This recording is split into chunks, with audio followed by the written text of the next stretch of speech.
কৃত্রিমভাবে তার শ্বাস নেওয়ার ব্যবস্থা করেছেন চিকিৎসকরা।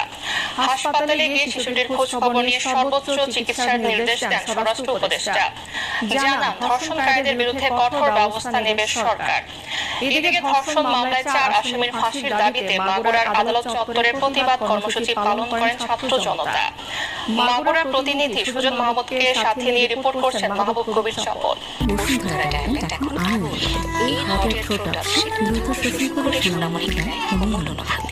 স্বজনদের ভালোবাসায় যে শিশুটির আনন্দে দিন কাটানোর কথা, তাদের হাতেই পাশবিক নির্যাতনের শিকার হয়ে জীবন মৃত্যুর সন্ধিক্ষণে সে।